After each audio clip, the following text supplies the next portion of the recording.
It was supposed to be the adventure of a lifetime for 5 close friends: Alex, Sarah, Jake, Mia, and Emily.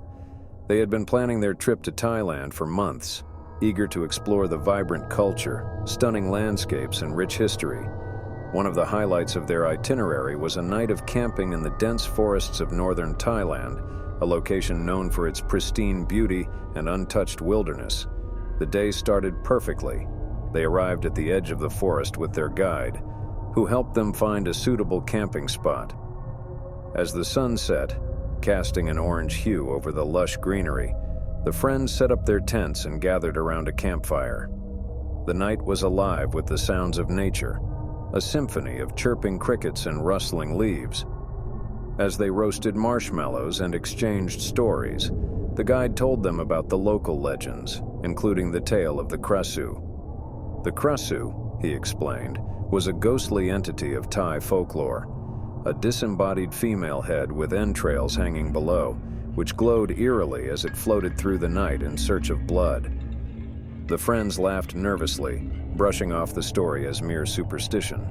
The guide left them with a stern warning: stay close to your camp and do not wander off alone at night. Night fell, and the forest became an impenetrable wall of darkness. The friends retreated to their tents, exhausted from the day's activities, all except for Jake, who found himself unable to sleep. He lay on his back, staring at the ceiling of his tent, his mind racing with thoughts of the Krasue. Around midnight, Jake noticed a soft, pulsating light filtering through the fabric of his tent. Curiosity getting the better of him, he unzipped the entrance and peered outside. The forest was bathed in an otherworldly glow, and he could see a floating light weaving through the trees, beckoning him. Against his better judgment, Jake grabbed his flashlight and stepped out into the night, determined to uncover the source of the mysterious light. As Jake ventured deeper into the forest, the light seemed to retreat, leading him further away from the campsite. He was mesmerized, feeling an inexplicable pull toward the glow. Minutes turned into hours, and soon Jake realized he was hopelessly lost. The once soothing sounds of the forest now felt menacing, with every snap of a twig and rustle of leaves sending chills down his spine. Back at the camp, Sarah awoke with a start. She noticed Jake's empty tent and the faint glow in the distance. Worry gnawed at her, and she roused the others. "Jake's gone," she whispered urgently. "I think he followed that light."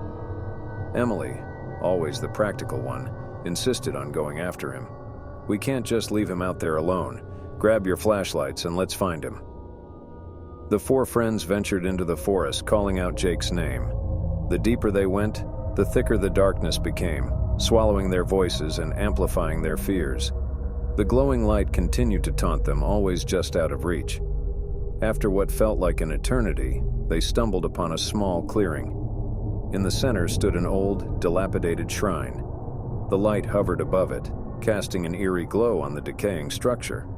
As they approached, the air grew cold, and a sense of dread washed over them. Suddenly, a blood-curdling scream pierced the night.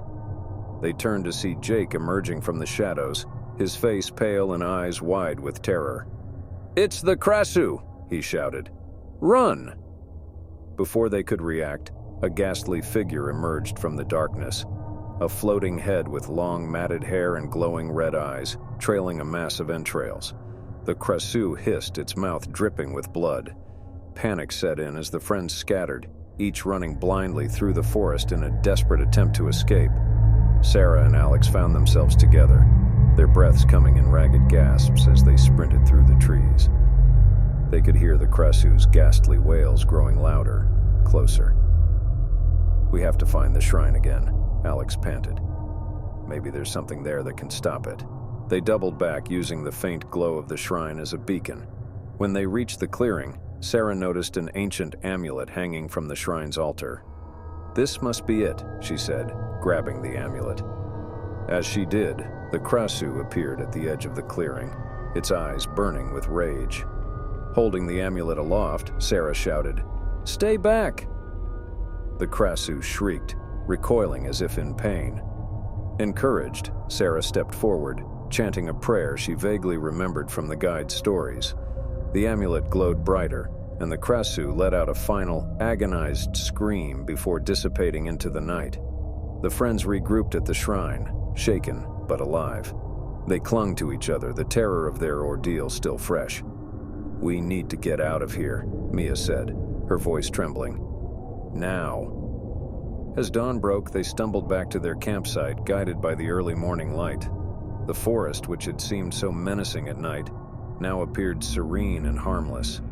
They packed up quickly and left, vowing never to speak of the night they encountered the Krasue. Their trip to Thailand had indeed been the adventure of a lifetime, but it was one they would never forget, an experience that left them forever changed, haunted by the memory of the glowing curse of the Thai forest.